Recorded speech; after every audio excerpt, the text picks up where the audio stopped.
This is Kugan Cassius for IFLTV. Delighted to be joined by Jonathon Banks. JB, how are you, mate, first of all? I'm good, man. It's good to be here. It was always a pleasure to do an interview with you. Thank you very much. You look tired, mate. I'm full of energy, man. I'm good. Yeah, I'm good. Right, let's start with how this link up with you and Eubank came about. I didn't know until very recently. How did it all happen? Well, nobody really knew about it because we didn't make no announcement. But his people called me, and just so happened I was in another camp, which seemed like I'm always is. But it just worked out, Things worked out, the timing worked out, and we was able to start working together.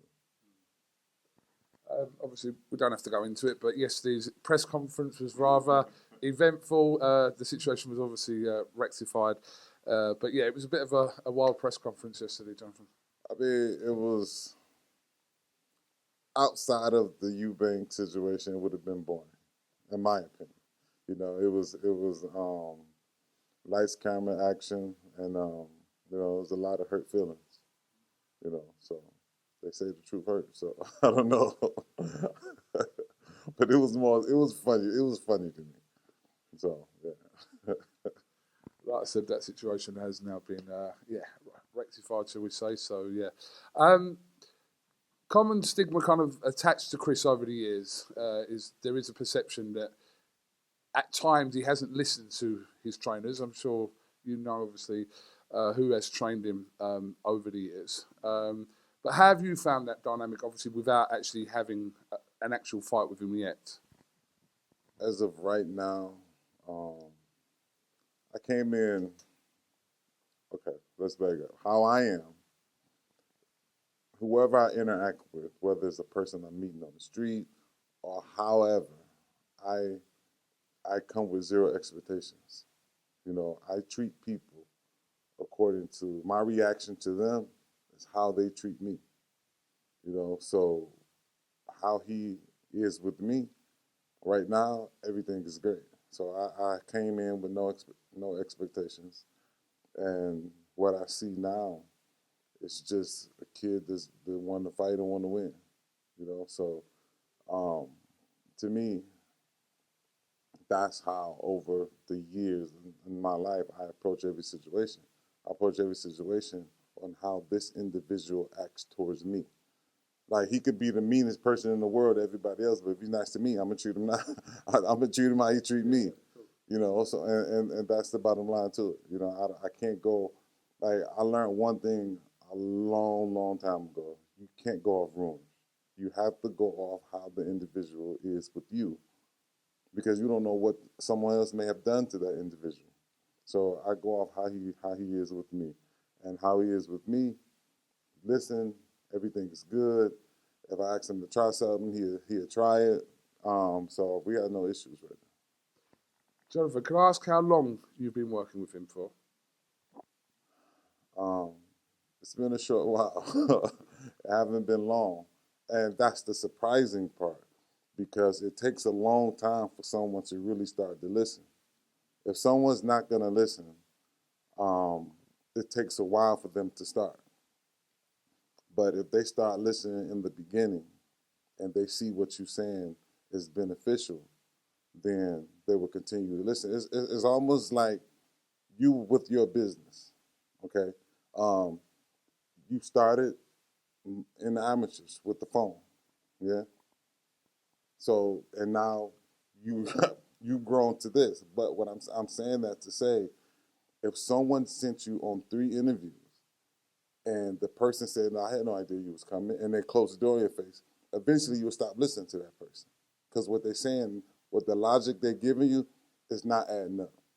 So in the beginning, if I'm asking him to do something and he see the benefit from it, usually they'll continue to listen, because I don't see no fighter that's fighting that just don't want to be successful.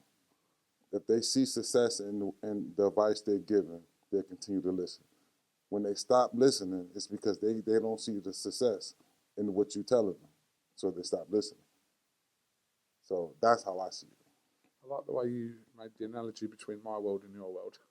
I don't know how you managed to do that, but you did. Know, Yeah, you did. and life is full of analogies, and how can you get, like, you got a huge audience. So in order to get your audience to understand exactly where I'm coming from, we have to come with an analogy so they can understand where I'm coming from.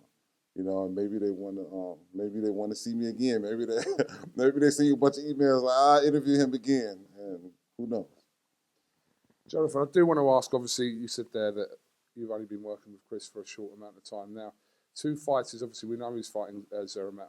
We'll talk about that in a minute, but there's been two fighters, one in, obviously, Canelo and one in Hamza Shiraz, that have been kind of offered to Chris to fight, or there's been talks over the last sort of 2 or 3 months. Chris has gave his reasons to why, A, for the Canelo fight, if he's going to go into a fight of that magnitude, that he wants to be the best prepared. He's not going in there for a payday. He's going in there to try and win that fight. The Hamza Shiraz fight, he says that there was an offer, we believe, of in excess of $5 million that was offered to him. He said that that fight could be bigger at a later stage. But what do you think about those two fighters for Chris? I mean, obviously, as far as the market goes, they're big fights, and I think any fighter that's in the if this is your business and this is your job, you want the biggest fights as you can get. But me personally, I learned enough to take it one camp at a time. I want to get through this camp and have a successful victory, and whatever he's facing the next camp, I would like to be able to be prepared for that. But personally, I honestly feel, as of right now, given his mentality, and once he get into the perfect sort of condition type of thing, I look forward to him going for a victory for those fights. I think they're good fights for him, and with him being basically how he is, being an aggressive guy, being able to let his hands go and stuff like that, and be trying to not take away but add a little bit more to him. I think he'd do good in these fights. I'm looking forward to, like, I don't want to walk to a ring, and I'm not sure about a victory. I mean, the goal is to get a victory, so I believe he can win those fights. In regards to Canelo, do you believe that he has the right attributes to A, trouble Canelo, B, possibly beat Canelo? Can you see what you see in Eubank for that to be like a reality? Man, the reality really is any fighter can trouble another fighter. I think back on who would have gave Tommy Morrison a chance to beat George Foreman. And George was knocking guys out, slugging like crazy, but he did it, Joe Frazier in the first fight with Muhammad Ali. No one thought, and if you go back even further, Ali had no chance against Sonny Liston, they said, because he hit so hard, So I honestly feel that when the statement says styles make fights, I think the way Canelo's style is now is different than the way it was years ago. And now I think it would benefit Chris a little bit more to fight this version of Canelo than years ago, because years ago he would move and he was slick. He don't do that no more. He got his hands up, walking forward. He don't want to move around no more. He just want to sit there and punch and go for a knockout. What did you think years ago when Chris was really chasing a fight there with Golovkin many years ago now? I don't know if you were involved with Gennady at that point. There was a whole situation going up there.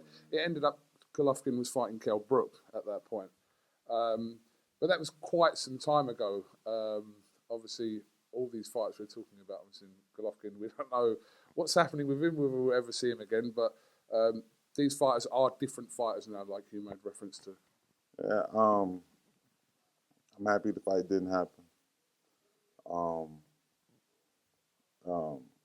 I didn't like when I first heard about the Cal Brook fight. I didn't like it only because when you got lighter guys going up against a little bit heavier guys, I don't like it because the lighter guys make the heavier guys look a little bad because their activity is so much higher than a 135 pounder activity is higher than a 160 pounder. That's all it was. It wasn't about whether he would lose or win. It was just about maybe looking better.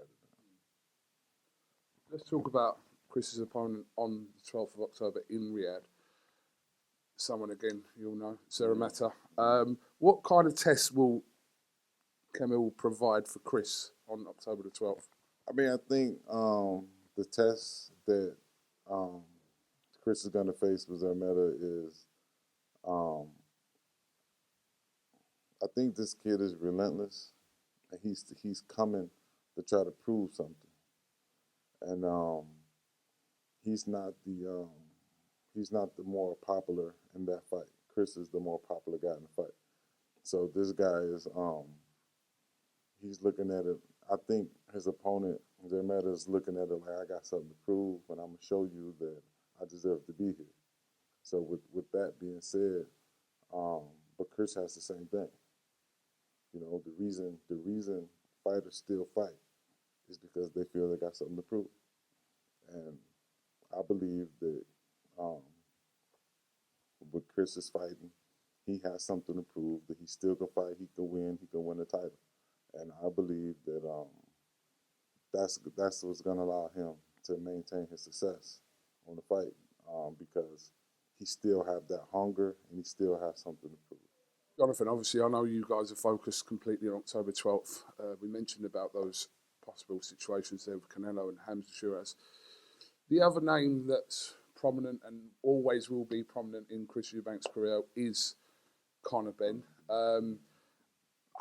Obviously, the fight was meant to have happened 2 years ago. Chris is saying that when I spoke to him just over the weekend, he said that in the next 6 months, he wants that fight.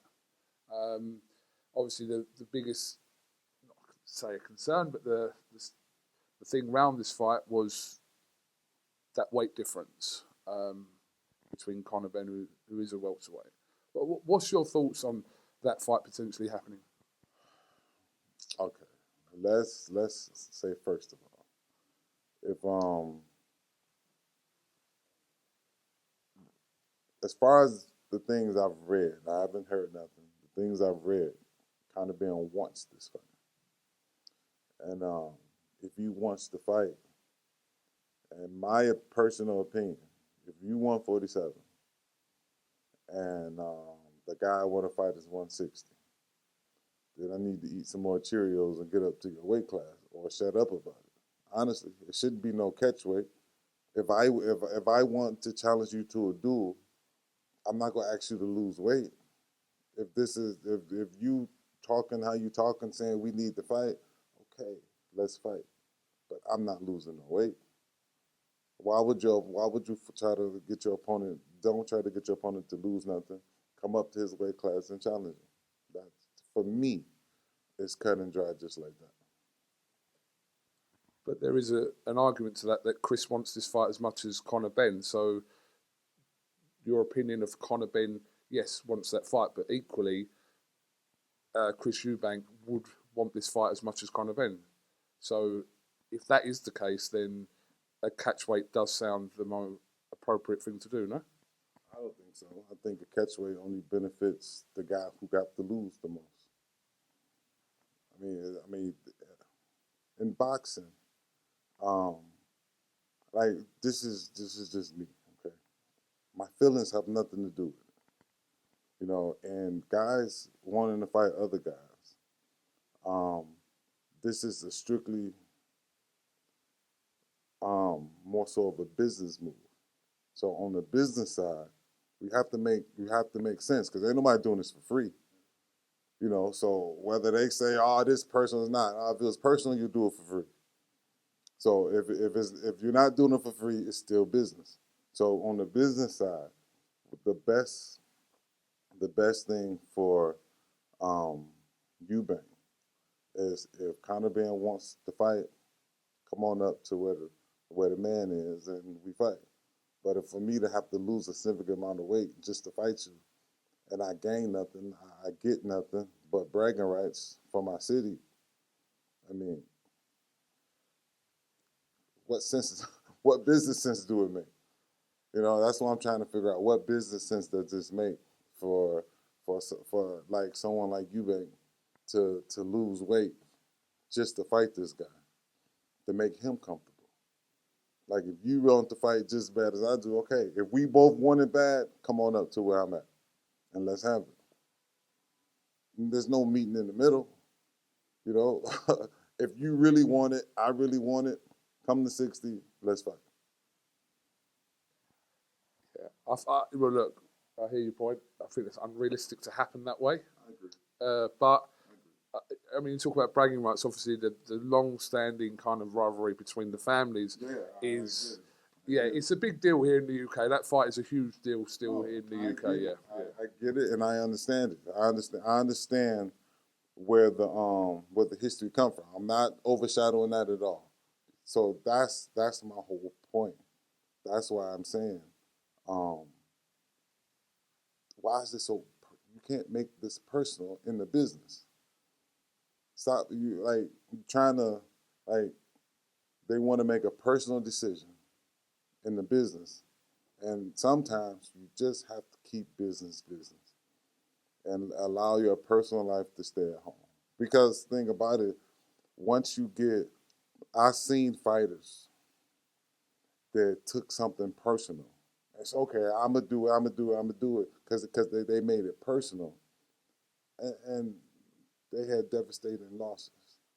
You know, I don't want to be a part of a personal issue inside of a business, because any good business person knows, such as yourself, personal is not always good business. But as long as you keep it business and keep your personal life here, you can continue to climb the ladder. So that's how I see it. personal involves emotion, and then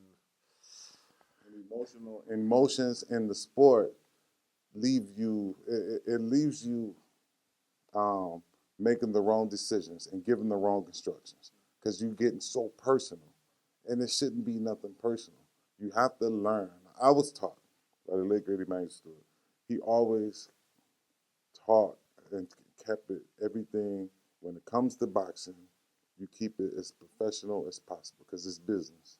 As soon as you add the personal stuff to it, that's when you start making mistakes, because your feelings, I feel like your feelings shouldn't have nothing to do with it. This is business. You've been taught how to run the business how it's supposed to be, and you have success. right, last one before I let you go. I do want a reaction from last weekend. Daniel Dubois' stunning win over Anthony Joshua, a 5th round knockout. Your thoughts on it and the manner of the win. I think that was more the shock, not that Daniel Dubois won, but the manner in which he won was probably a shock to everyone at Wembley and everyone watching. I have to be careful what I say, because I'm in the UK. This is AJ's hometown. But AJ's my guy. Like, when I say it's my guy, that's my guy, for real. Like, that's my man all the way. And I got nothing but love and respect for this guy, man. But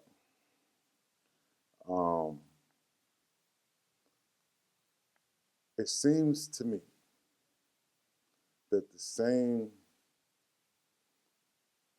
way he got ready for Dubois was the same way he got ready for Inagu.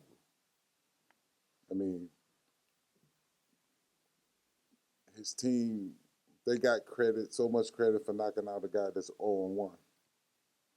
I think anybody could do that. He's 0-1. Inagu was 0-1. And they praise him for knocking him out. I think AJ is a special talent. AJ is a good fighter. But to come in the fight with his hands down and to throw an uppercut from 30 feet out,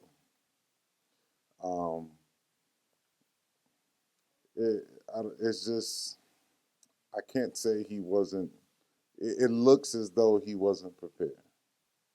It looks as though he thought he would walk across the ring and start letting his hands go, and that was just going to be the end of it. And me personally, I knew Dubois was to come in with a new energy.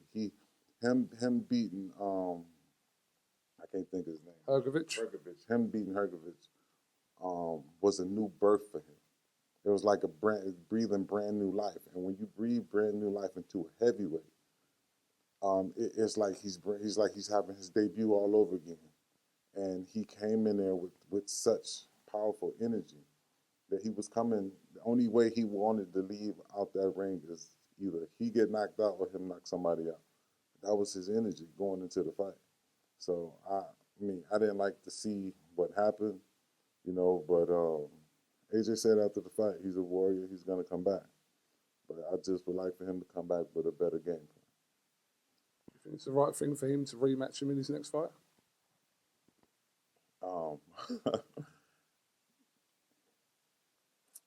It's hard to say. It depends on what type of training camp he has. If you go with the same people he got now, I don't think so, because like even in the corner, like, dude wasn't telling him nothing. Like, please give me like what was you thinking? Go for it. What was you thinking? You had him in the ring with his hands down. What was you thinking? Like, I don't understand where the instructions are coming from. Go for it. That's basically you rolling the dice, hoping you win something. It seems to me it was no strategy going into the fight. What was the game plan? The game plan was to hit him. Like, anybody with arms can hit somebody. Like, what was this strategy about? Like, what was going into the fight? What was what's your thought process? Meaning his team. I don't get it, but I'm hoping the best for AJ. I'm hoping he able to shake this off and come back, but we'll see. Okay, Jonathon, thank you very much for talking to IFLTV as always. We look forward to October the 12th, Riyadh season. It's going to be a great show. Obviously, best to be of Bivol, your man Eubank, etc. And there's it's going to be an interesting week.